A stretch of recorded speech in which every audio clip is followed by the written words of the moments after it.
So first up, we've got our speaker who's a colleague of mine from the University of Huddersfield, Alistair Reid-Pearson, and he's going to tell us about how values can help us as IT infrastructure professionals to add value to our institutions.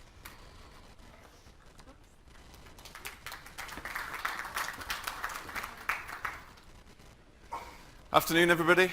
Hopefully not too much kind of post-lunch narcolepsy going on. For those who were here last year, yeah, it's me again. For those who weren't, hi, I'm Alistair Reid-Pearson from the mighty University of Huddersfield. I want to talk to you today about adding value with values. So I first came across values whilst I was doing my MBA, and I found how commercial companies were using it really effectively, basically, to add value in the things that we do. And I really wanted a piece of this for my own organisation and my own teams. So it's a bit about the journey and kind of what values means to me. It also fits really well with your theme because values are all about people. So no tin or clouds, I'm afraid. This is all about the people side of things. Bit of a disclaimer first. So values, on the face of it, might sound like a bit of a woolly, wishy-washy kind of a subject. Yeah, probably involves recycling or hugging trees or something equally as tedious. Actually, not at all. Values is kind of really based around frameworks and structures. So as you find as we go through, they're just awesome, basically. So speaking of awesome values, I want you to think about the values that you hold in your personal life. The values that you have will influence quite important decisions in your life. So the kind of food you eat. Are you a veggie, a vegan, or are you happy to stab it as it's scurrying quickly across your plate? Who you're in a relationship with, how many people you're in a relationship with. Your friends will probably have a similar set of values to you. If I were to sit you down and have a conversation with you about your personal values, it would probably be a very articulate conversation, and you'd be able to tell me a lot about what's important to you. Pick yourself up and put yourself at work. What's in play when you're at work? So what are the values that help you make those really important decisions? Are they the same values, or are you just bringing them with you to work? If I were to sit you down and have a conversation with you about your work values, would it be as articulate a conversation? I don't think it would, and that's what really interested me. It should be an articulate conversation though, because in theory, values are really important to our organisations, as they typically appear as the third thing on any strategy map. So this is the University of Huddersfield's. First thing on a strategy map is your vision. So that's where you want to be, basically. So I always think of it as the kind of top of the mountain where you're going to stick your flag and go, yay, we made it. Second thing on most strategies are your mission. So your mission is effectively the path that you are going to take up that mountain to where you're going to kind of stick your flag and say, I made it. So it's the kind of, what things are you going to do? The third thing, so the third most important thing to your organisation about where they want to be and how they're going to get there are values. Values, right, what are they then? Well, they define how you are going to behave as you're going on that journey up that mountain to where you're going to stick your flag and say you're going to get there. How many of you could really say, though, that you knew what the values of your organisation are and that you kind of live those and you kind of exhibit those behaviours? So let's test it. Bit of a spot quiz time. I'm going to flash up some values on the screen, and if you think these are the values of your organisation, stick up your hand, please. Ethical, respectful, transparent, inclusive and fair, which is cheating because that's 2. Challenging, professional, collaborative and confident. Anyone want to lay claim to that little lot? No? Nobody? Go, sir. Ah, well, yeah, that's a very good question for the end of this presentation, I imagine. Matt, do you recognise those, buddy? University of Wolverhampton. Next set. Whoa, these are amazing, aren't they?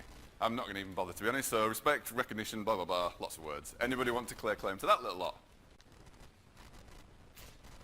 Anybody?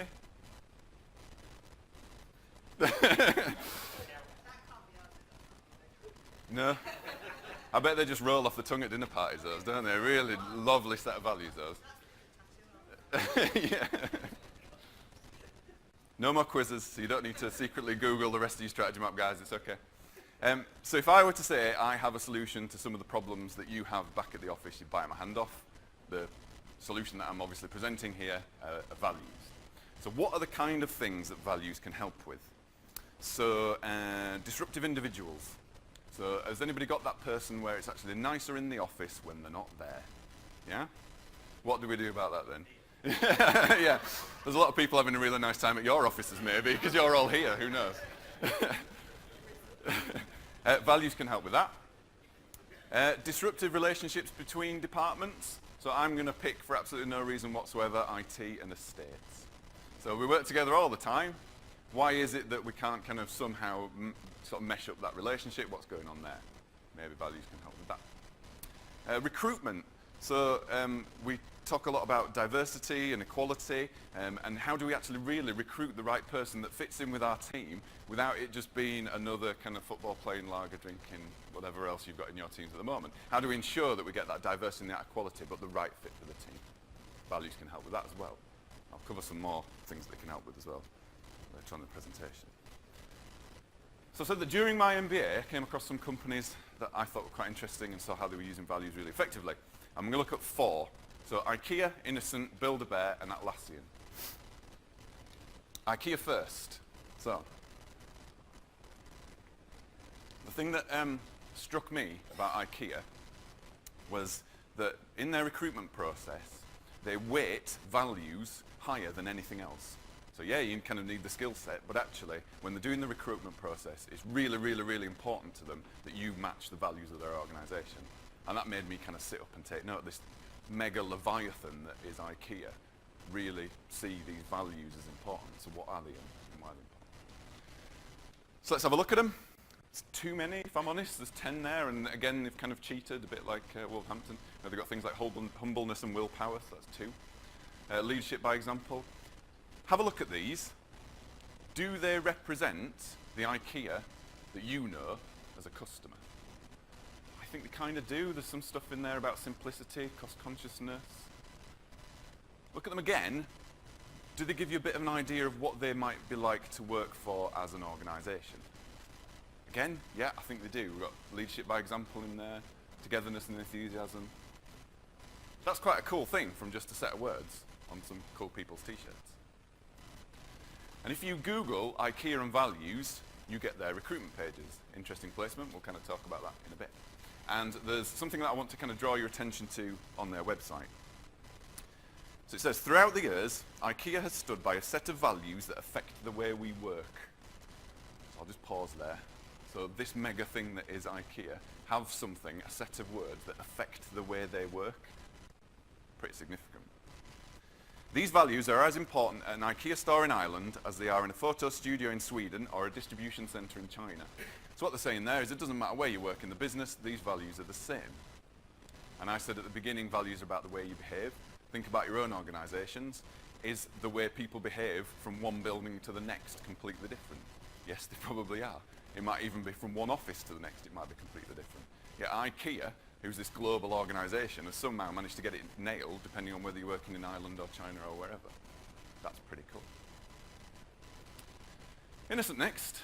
I like a good woolly hat. Wool wasn't an intentional theme of this presentation, I promise. So just 5 this time. A little bit easier to kind of digest. Natural, entrepreneurial, responsible, commercial, and generous. Again, look at those. Do they kind of represent the Innocent that you know as a customer? I think they do. And again, do they kind of give you an idea of what they might be like to work for? Again, I think they do. And again, if you Google Innocent values, you get their recruitment pages. There's 2 things I want to draw your attention to here. So, the green box first. We want to be able to look back and be really proud of the business we all helped to create. We think the best way of achieving this is by living the values that are closest to our hearts. Again, massive statement that. So when they're kind of rocking in their gold-encrusted, diamond-encrusted rocking chairs looking back at this business they've helped to create, the way that they're going to be able to do that isn't profitability or globalness or whatever, it's values. That's pretty significant. Purple box this time. So our 5 values reflect what we are, how we do things, and where we increasingly want to be. And they hang above every loo in the building, so we get to remember them every day. Now, I imagined when I read this like some kind of chains with a sign and you had to kind of move it like that to use the toilet. I don't think they mean that. I think they mean the back of the toilet doors. But it gives you an idea. So IKEA talked about the fact that the values were the same across the whole business. Innocent have given us a little bit of a hint about how you might go about doing that and making sure that people are aware of the values and how you go about doing that. So IKEA and Innocent gave us a little bit of a flavour of kind of what their values were. This is brilliant, Build-A-Bear. So you've got to kind of prepare yourselves for this. So, just kind of some deep breaths. Get ready. They've made a really strong statement about what their values are. They've clearly considered them.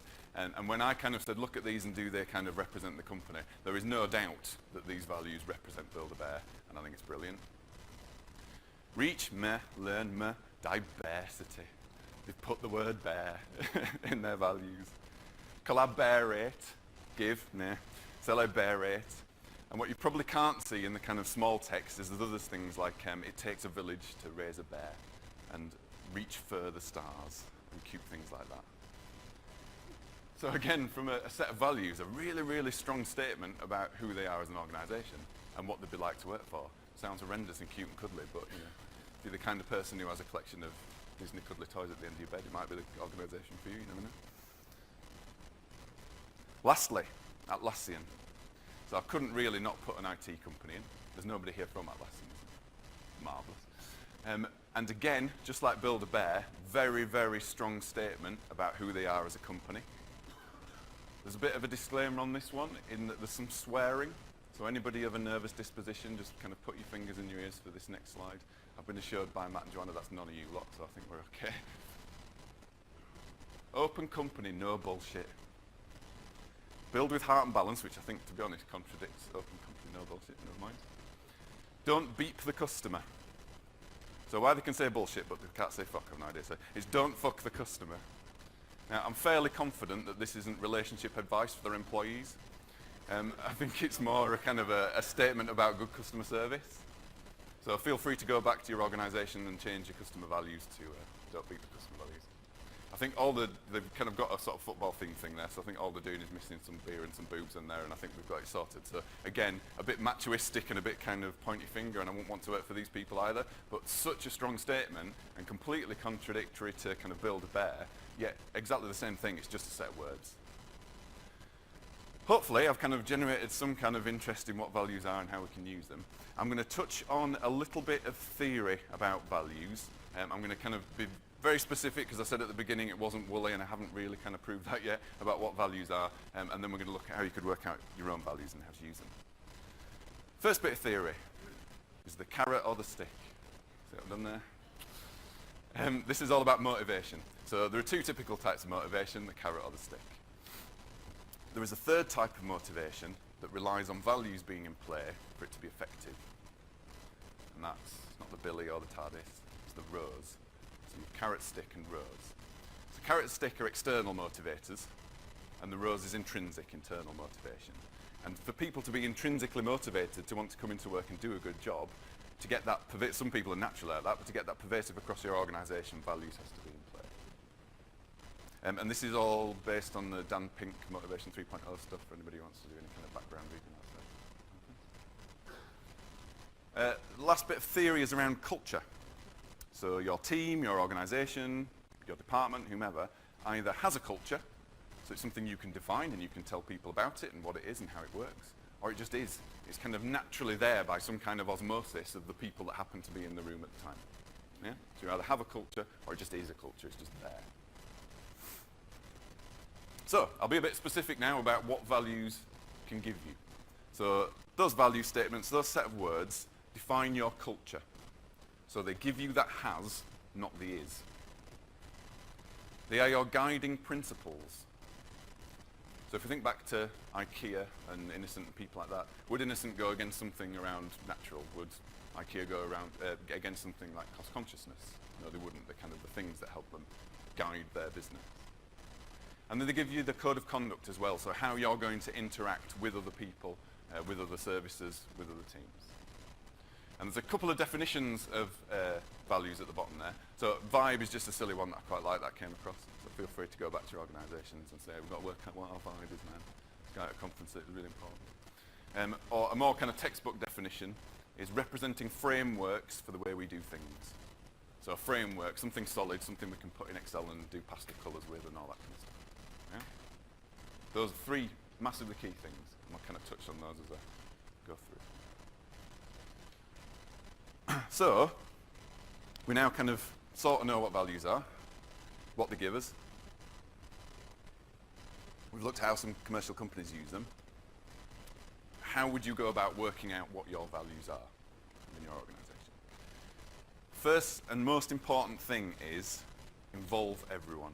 So if you're going to do this as an exercise, everybody has to be involved. Don't lock yourself in a room and think you're big and clever because you've managed to fit the word IT into all of them or some swearing or whatever. They have to be representative of everybody because it's the culture of your team, your department, however kind of much you can influence. So please, please, please involve everybody. 2, you might already have some. Obviously from that kind of little spot quiz, we're struggling to know what those are, but have a look at them. Maybe they actually represent your organisation. I assume they weren't done as part of a massive consultation exercise and embedded effectively into your organisations, otherwise, you know, everybody would be putting hands up. But have a look at them, you never know. So how I went about doing this with my team was I bought some values cards. So I just got these on Amazon. I'm sure other online shops are available, I just wouldn't know what they were. And these have just got kind of values words on them, and you can get different types of packs. And I effectively split the team up into like a World Cafe on different tables and dealt the cards out. And then asked people to look at those cards and see if there's any words that they could identify as being a value of the team. And then they would share that with the rest of the table, and there would be either an agreement or not as to whether that was one of the values. If there wasn't, it was dismissed because, again, we're involving everybody. It's somebody's personal value, not actually a value of the team. And we effectively went through a process of filtration where some words were quite similar, so they may be grouped together and fit into a word better than they did 4 or 5 words. And we kind of filtered that right down into some values that were effective for us. It's really important that you go through that pain of filtering down. So it's kind of easy, Loughborough, to kind of, oh no, it's Wolverhampton, was it? Yeah, Loughborough, to kind of cop out when you've got about 20. But actually, I think somewhere between sort of 4 and 8 is a good number because people have to remember these and they have to be things that they live. So don't give up at 30, 20, whatever. It's really important you really filter it down to something that's really easy to explain to people and something really simple. Because, yeah, as we saw with IKEAs, I can't remember half the stuff that was on that slide because there's too many. And these are the values that my guys came up with. So, yeah, nothing earth-shattering. There's no kind of swearing in there, which is disappointing. But I know that these are the values of my team.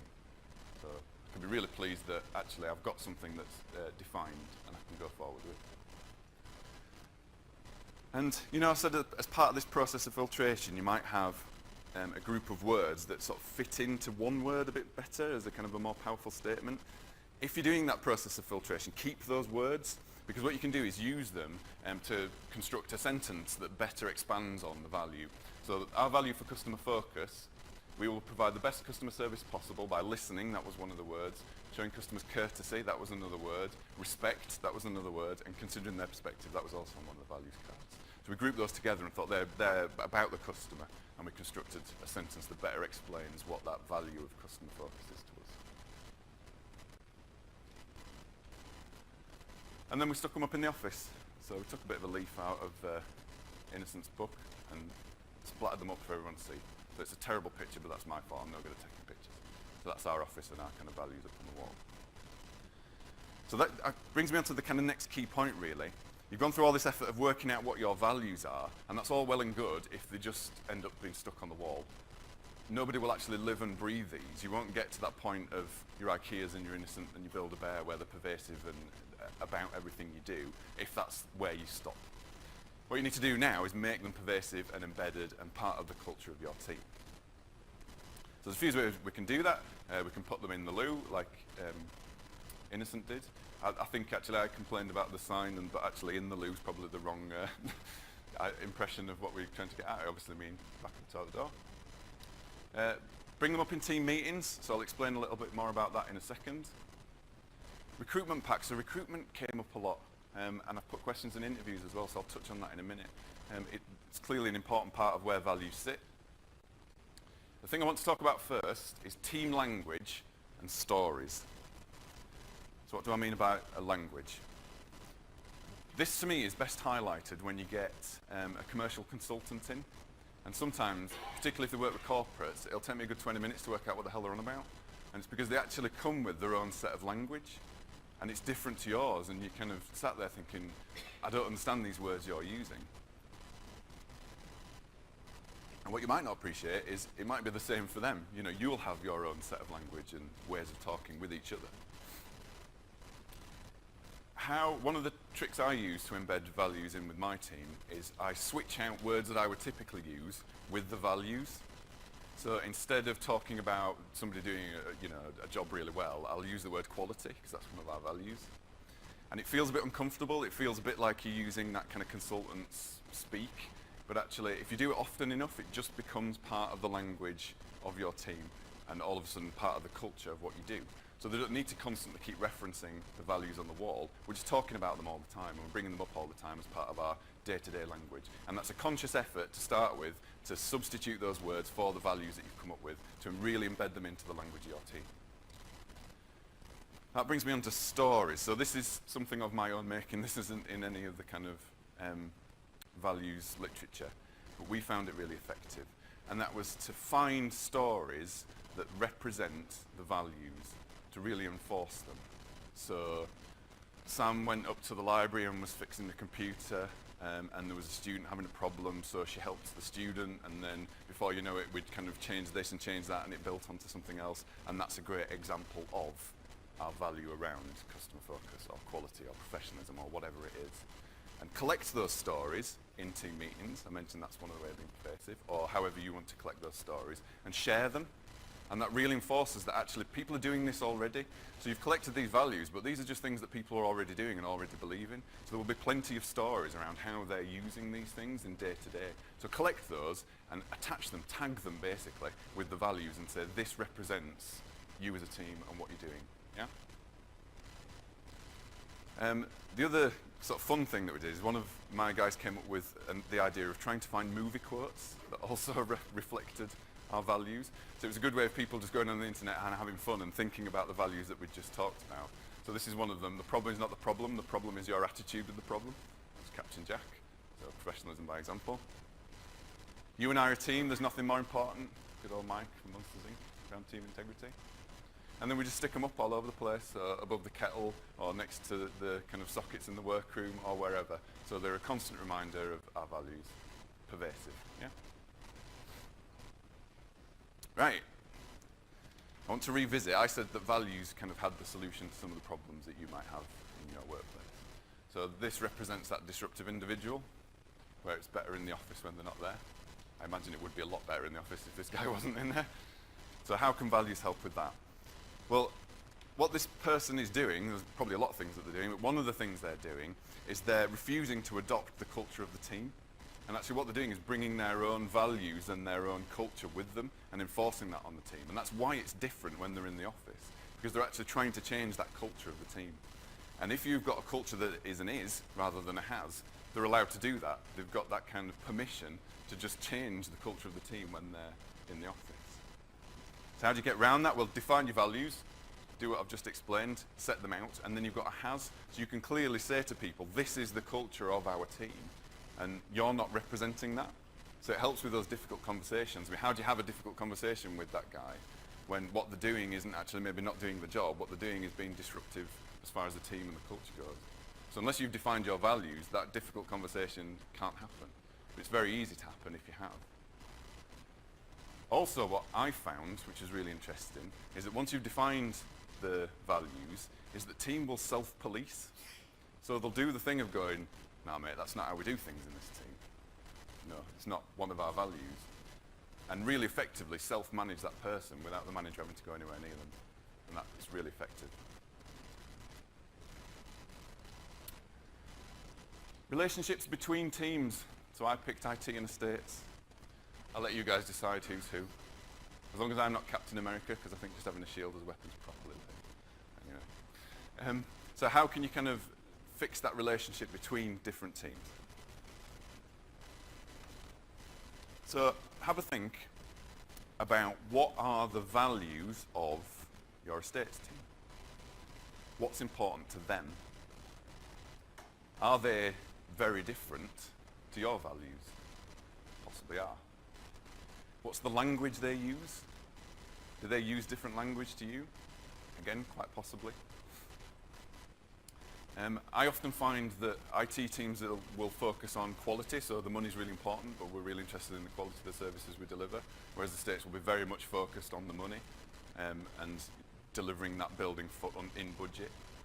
So there's a conflict in the kind of cost-quality time triangle. Also, so if you can kind of meet one of their values whilst maintaining integrity to your own, you'll find that your relationship improves. Also, tune into what language they're using. Are there words that they use? And it's a funny thing, again, it feels uncomfortable, but if you start using their language, it very quickly becomes like you talk the same language as they do and you're part of the same culture and value set. And I found that to be really effective. Sounds a bit manipulative, but it does really work. Change. So a lot of the things that I've heard, so I should have said actually, I'm kind of chair of the UCISA Support Services Group conference, so UCISA Support Services Group. So it's been really interesting coming to your conference and kind of seeing how you guys kind of do things. And a lot of what I've heard this morning involves a lot of change, and a lot of things you're talking about, you're going to have to go through an awful lot of change to do what it is you want to do. And it's one of those funny things where often when you're kind of doing a big change, you're often told that you need to bring people together. So it might be that there are several teams that need to be pulled together, or you're doing a complete restructure and there's kind of having to pull people together, or you're pulling together suppliers and some of your guys. How do you move through that forming, storming, norming, performing cycle? Values can help. So when I did this as part of a change, I set the values at day one. So I kind of said, I showed them this, said we're going to have to go through this. These are the guiding principles. Remember, that's one of the things that values gives you, that we are going to stick by as we're going through this process. Once you've set them at the beginning, and you're in the storming bit, because you're going to get some storming bits, you can then pull guys in and kind of go, right, come on, let's get in this office. Okay, so I understand that as part of the forming stage, we didn't decide who was going to do this particular piece of work. But you know what? Let's stick with our principle of being professional and customer first services, and let's move past it. What can we do to get through this? And it was really effective. It was a really effective way of starting those conversations and getting people through. I talked a lot about recruitment to do with values. So again, how do you get that fit whilst removing all that unconscious bias? Values can help. I embed, and I would encourage you to embed if you work out what your values are, the values throughout the entire recruitment process. So you can use your values in the recruitment pack to very confidently state who you are. So this person knows when they join your team, what kind of team they're joining and what kind of people you are. So again, would you go and work for Build-A-Bear or Atlassian? You've got that information up front because you know who they are as a company. The people from your recruitment pack really know what it's going to be like to work for you guys. If you put your values in there, they do. Have them as part of your interview process. So IKEA weighted values really highly. Recruit based on your values. So you could have that as some kind of test, or I ask questions around values. So I say one of the core values of second line is that we're a professional team. So what does professionalism mean to you, and why do you think it's important to us? And get them to feedback on what they think about those core values and whether they're going to be a good fit for the team. And then in the induction, once you've hired somebody, you can confidently tell them what your team is like to work for. So you can give them that culture, that has, up front. So they don't have to wait 6 months for somebody to go, oh no, that's not how we do things around here, it's this way. There's this kind of learning by osmosis. You can tell them on day one, and that person can fit in better without bringing their own assumptions about what it's going to be like with them. Making decisions. So values can help you make the decisions. So I said that one of the key things about that values gives you is that kind of code of conduct, or kind of guiding principles. So would IKEA make a decision that went against cost consciousness, or would Innocent do something that went against natural? What are you using as the foundation for making your decisions? Are you confident that the decisions you're making aren't actually going away from the values of your team? And if you do, what's the impact of that? But my team would not want me to make a decision that went against their values, and I shouldn't be doing that. There was a really good talk by Heidi Fraser-Krauss, who's the IT director at York, at our conference in July. And she talked about a decision that was keeping her up at night and she was really kind of struggling with. And she thought, actually, if I kind of go in and put my foot down and say I'm not doing this, it could mean my job. And she kept her integrity and went in and said, I'm not doing it. And thankfully she didn't lose the job. But actually she stuck by her values. And how easy would it have been for her to kind of go, oh yeah, you know what, we'll go down that path and everybody will be upset with me, but oh well, never mind. It's really important, if you're going to maintain your integrity, that you use your values as a basis for the decisions that you're making. So, if you take nothing else away from today, take away that values are really important. So I kind of said at the beginning about the vision being the kind of top of the mountain when you're going to put your flag, and the mission being that path that you're going to take up that mountain, and values being the kind of how you're going to behave. At any point in that journey up that mountain, you should be able to turn around and be really proud of what you've done and how you've got there. Because if you get to the top and you go, yeah, I've made it, I've kind of actually achieved what we were going to, and down the side of the mountain is just kind of a waste of chaos and whatever, you know, you're not necessarily going to be really proud of what you've done. And does it really matter if you get up there, if actually you've gone about it in the right way?